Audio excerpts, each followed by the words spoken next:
కాబోయే BJP అధ్యక్షుడెవరు? Party సంస్థాగత మార్పులపైనే focus. ఇది కొత్త అధ్యక్షుడి కోసం కూడా.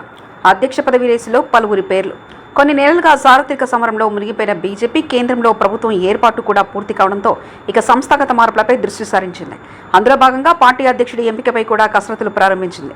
ప్రస్తుత అధ్యక్షుడు జేపీ నడ్డా కేంద్ర మంత్రివర్గంలో చేరడం, ఆయన పదవీ కాలం కూడా ఈ నెలాఖరుకు పూర్తి కావస్తుండటంతో త్వరలోనే పార్టీ అధ్యక్షుడి ఎంపిక చేయనున్నారు. అయితే జేపీ నడ్డా తర్వాత పార్టీ అధ్యక్ష పదవి రేసులో తొలుత పలువురి పేర్లు వినిపించాయి. మాజీ సీఎంలు శివరాజ్ సింగ్ చౌహాన్, ధర్మేంద్ర ప్రధాన్, మోహన్ లాల్ ఖట్టర్, భూపేంద్ర యాదవ్ లాంటి వారు అధ్యక్ష బాధ్యతలు స్వీకరిస్తారనే ప్రచారం జరిగింది. అయితే వీరంతా కూడా కేంద్ర మంత్రివర్గంలో చేరిపోయారు. దీంతో కొత్త అధ్యక్షుడు ఎవరన్నది ఆసక్తికరంగా మారింది. వీరితో పాటు మహారాష్ట్ర మాజీ మంత్రి, BJP general secretary Vinod Tawde రేసులో ఉన్నట్లు చెప్తున్నారు. బిఎల్ సంతోష్ తర్వాత పార్టీ జనరల్ సెక్రటరీలో అత్యంత ప్రభావవంతమైన నేతగా తావ్డేకు పేరుంది. అలాగే తెలంగాణకు చెందిన కె లక్ష్మణ్ కూడా రేసులో ఉన్నారు.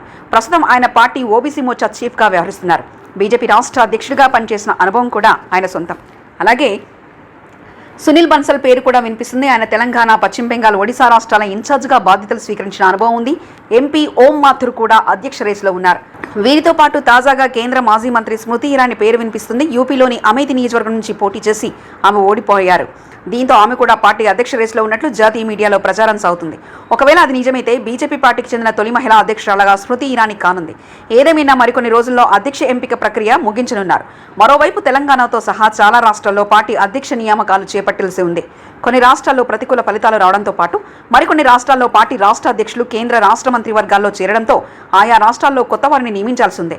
ముఖ్యంగా ఉత్తరప్రదేశ్ వంటి కీలక రాష్ట్రంలో పార్టీకి ఇటీవలి ఎన్నికల్లో ఎదురుదెబ్బ తగలడంతో పార్టీ అధ్యక్షుడు భూపేంద్ర సింగ్ చౌదరిని మార్చే అవకాశం ఉందని తెలుస్తుంది. పశ్చిమ బెంగాల్ బీజేపీ అధ్యక్షుడు సుకాంతా మంజుదార్ కేంద్ర మంత్రిగా బాధ్యతలు చేపట్టారు.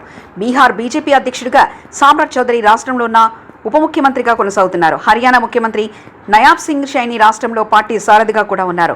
రాజస్థాన్ ముఖ్యమంత్రి భజన్ లాల్ శర్మ, పార్టీ రాష్ట్ర అధ్యక్షుడు సిపి జోషి ఒకే సామాజిక వర్గానికి చెందిన వారు కావడంతో సామాజిక సమతుల్యం కోసం అక్కడ రాష్ట్ర అధ్యక్షుడిని మార్చాల్సిన అవసరం ఏర్పడింది. తెలంగాణ అధ్యక్షుడు జి కిషన్ రెడ్డి సైతం మరోసారి కేంద్ర మంత్రిగా ప్రమాణ స్వీకారం చేశారు. పార్టీ జాతీయ కార్యవర్గ సభ్యుల్లో పలువురు ఆయా ప్రభుత్వాల్లో చేరిపోయారు. ఎన్నికలు జరగాల్సి ఉన్న రాష్ట్రాలకు ఇన్ఛార్జీలను నియమించాల్సి ఉంది. పలువురు కొత్తగా ఎంపీలు, ఎమ్మెల్యేగా ఎన్నికయ్యారు. మరికొందరు కేంద్ర మంత్రులకు అవకాశం లభించలేదు. దీంతో పలువురు మాజీ మంత్రులకు పార్టీ బాధ్యతలు అప్పచెప్పే అవకాశం ఉందని తెలుస్తుంది. రాబో 10 నెలల్లో దేశంలో 6 రాష్ట్రాల్లో అసెంబ్లీ ఎన్నికలు జరగనున్నాయి. దీంతో త్వరితగతిన పార్టీలో సంస్థాగత మార్పులను చేపట్టాలనే నిర్ణయానికి వచ్చారు. మరిన్ని కథనాల కోసం సబ్స్క్రైబ్ చేసుకోండి మీ అక్షర శిల్పం.